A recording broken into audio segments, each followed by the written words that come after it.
During periods of rapid environmental change, like what's happening in the Australian wet tropics, where those racing rainbow fish live, populations may need to adapt rapidly to avoid extinction.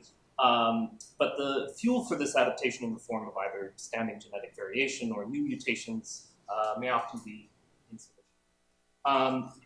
But hybridization between two parental lineages almost instantaneously boosts variation in hybrid offspring.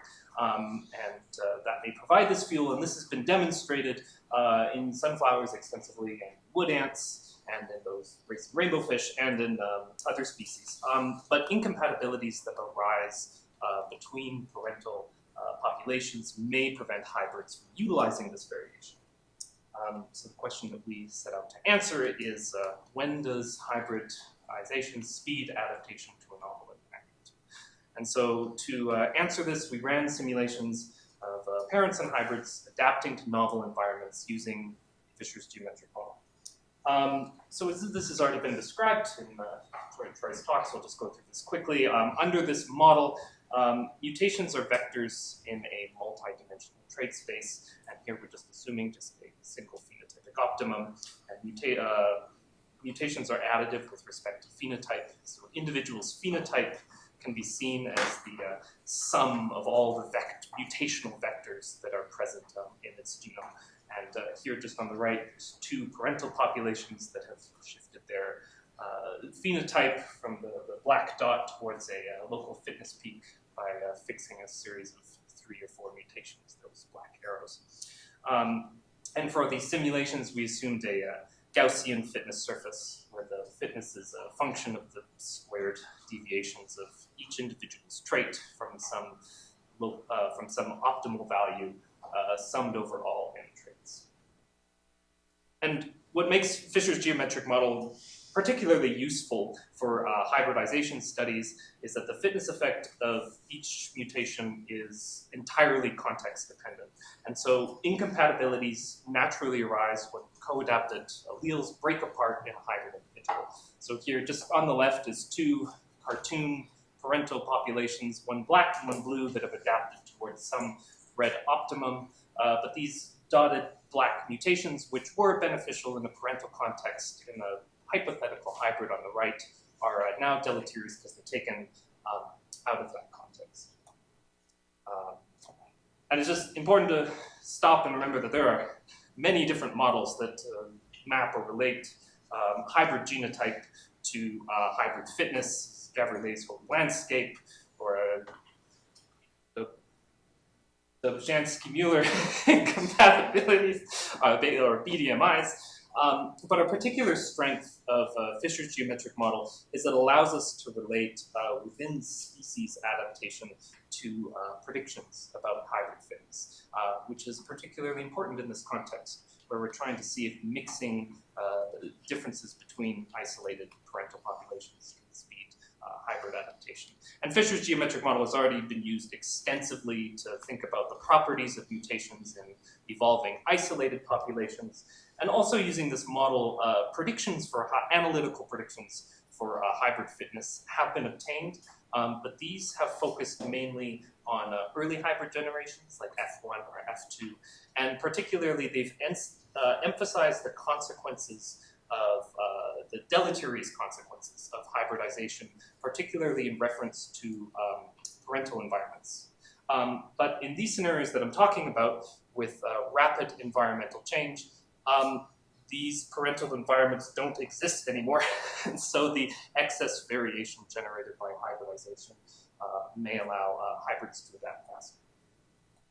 And so to answer when this might happen, we set up simulations with 2 phases. And so in the first phase, we allowed hybrids to adapt to some optimum, just in a 2D representation, this yellow dot over there, and we allowed them to adapt isolated for 1,500 generations until they were very well adapted. And then at generation 1,500, we shifted the optimum towards this red dot in these diagrams, and we created a isolated hybrid population, and then we tracked the fitness and other statistics as all of these populations adapted to this new shifted optimum. Just some technical details about the simulations, which are run in SLIM.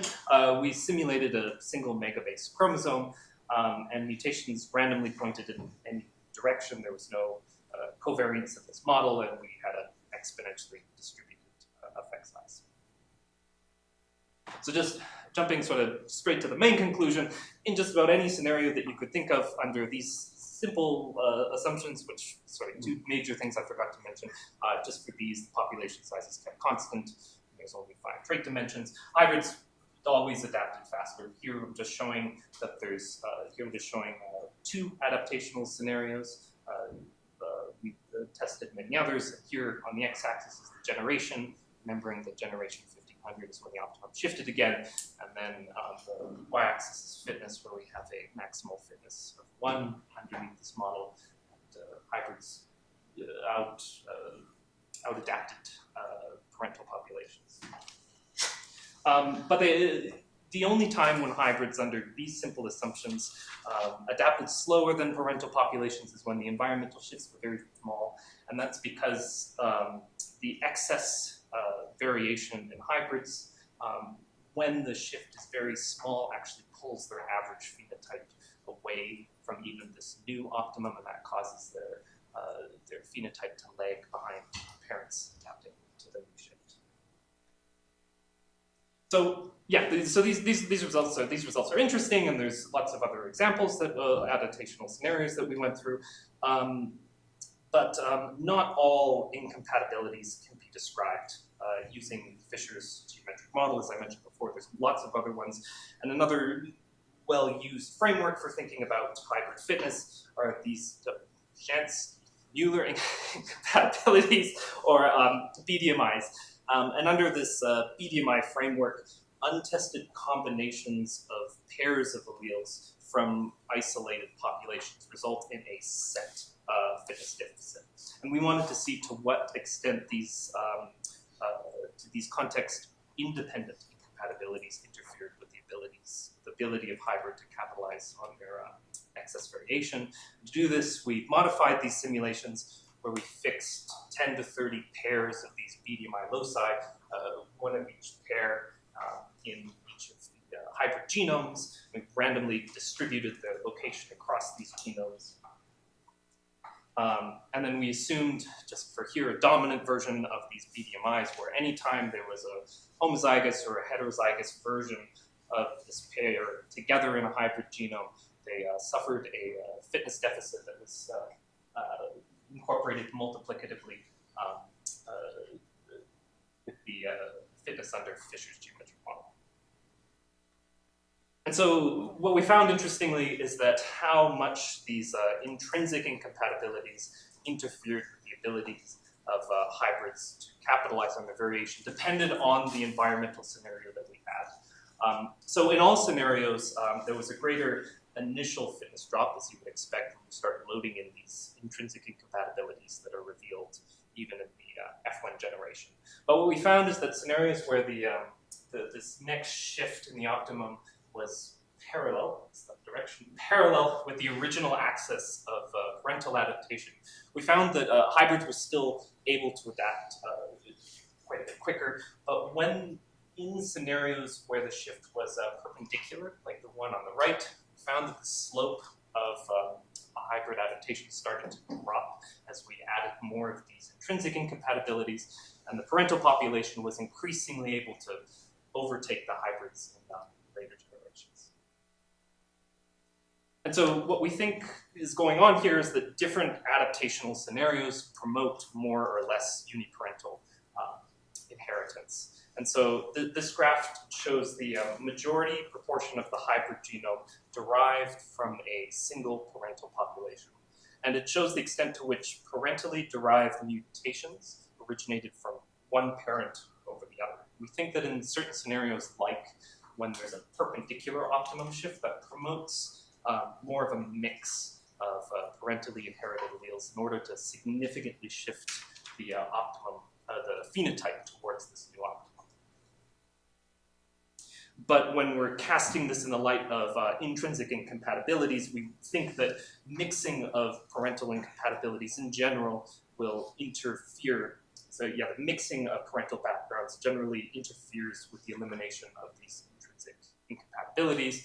And here this is a graph of the strength of the fitness reduction from the intrinsic incompatibilities, where lower is worse.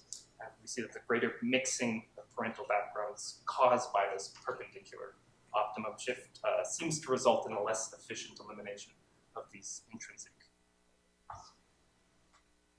So yeah, that's interesting. But up until now, as I mentioned before, we've been assuming a constant population size, but we know that a reduced population size from this sudden environmental shift can slow adaptation due to increased influence of drift and a smaller number of mutations, and we wanted to know if this, again, would affect relative hybrid adaptational speed, and now if hybrids can capitalize on their variation to avoid extinction.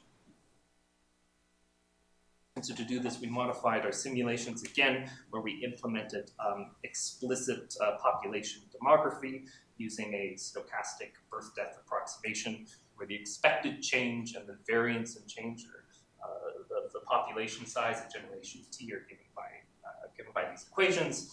And under the scenarios we've examined so far, these contain both a logistic component and a fitness component, where that W bar t is the average fitness of the population of generation t. And under the scenarios we've examined so far, we would expect that after the environment shifts, there would be a sudden population size drop due to maladaptation, followed by a release of competition that would increase the per capita growth rate to some extent, and then as parents adapted to this new optimum, the per capita growth rate would increase further, promoting rescue.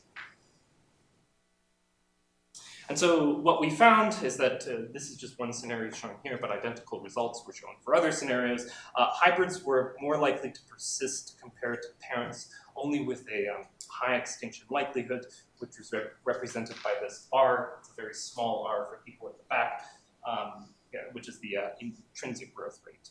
And this just shows this graph just shows the extinction probability after the new optimum shift for both hybrids and parents for different values of this intrinsic growth rate. And all populations were more likely to go extinct when R was smaller, but hybrids were only more likely to persist with a really small R. And just to sort of show what we think is happening here, this is a graph of the population size per generation for surviving populations immediately after the second optimum shift. And for low values of R, shown with this dotted line, even after the release from competition initially after the optimum shift growth, the per capita growth rate is negative, but for higher R values, this release from competition results in an overall positive growth rate, but starting at an extremely low population size.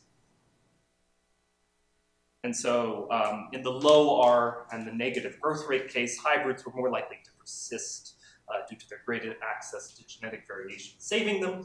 But in the higher R and the slightly positive growth rate case, the more severe bottleneck in hybrids due to these incompatibilities caused hybrids to go extinct more often. But when they did survive, the hybrids still adapted faster, and they were comparatively less affected by the effects of the bottleneck. So just a couple conclusions. Hybridization is often beneficial for adaptation to novel environments in these limited scenarios that we've set up here, but it depends on the adaptational scenario that we've constructed. And the effect of intrinsic incompatibilities on adaptation is also dependent on the adaptational scenario, and it doesn't necessarily cause hybrids to lag behind parental populations. And in scenarios of high extinction risk, we showed that hybridization can be a mechanism of evolutionary rescue. And obviously here there are certain factors around hybrids, such as mate choice or spatial organization and relation of hybrid populations and parental populations, but that is material for future work. So thank you so much.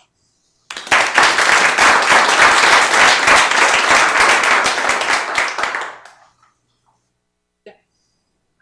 About the difference you see when you have different kinds of incompatibilities, and with the intrinsic incompatibilities, you were seeing that mixing the parental backgrounds could make it harder to eliminate those incompatibilities in the work that was done looking at sunflower hybridization leading to recapitulating them by breeding them. They often saw the same repeated blocks of the two parental genomes, and less mixing than you might expect, sort of these big blocks that looked like the wild hybrids. Do you that? I mean, I'm wondering if we can take your results and sort of interpret that at least in those organisms, in those genomes, there were a lot of intrinsic compatibilities that were being sort of gotten around by having these large parental blocks in the genome. When you think of the whole genome as having blocks of one thing versus another. Yeah, so sorry, you're saying that in these studies there was a repeatability with respect to which blocks were sort of larger than you would expect given how much combinations of blocks happening. So it seemed like maybe things there were incompatibilities. Yeah, I mean, I guess the other thing when I think about sunflowers is that this is the first thing I think of. I don't even know if this is an answer to that. When I think of sunflowers, is combinations not throughout the genome in sunflowers. So I don't know if that would have something to do with it. Yeah, I was trying to hypothesize from the fact that the wild hybrids, which presumably hybridized a really long time ago, and the ones that they made in the lab preserve the same blocks. You're right, it could be a recombination thing rather than a selection.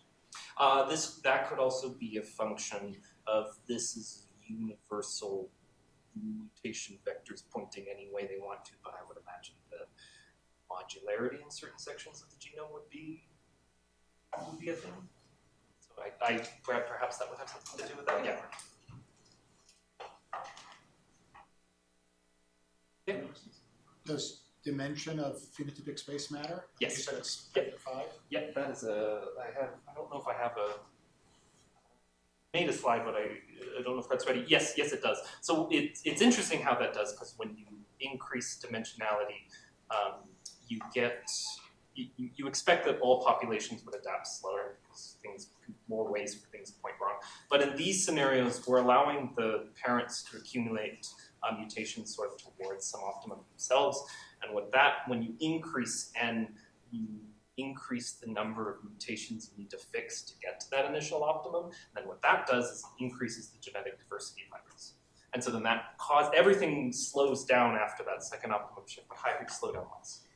So it actually more higher trait dimension, whatever trait dimension means, it actually improves hybrid adaptation speed. Last time, Bryn again.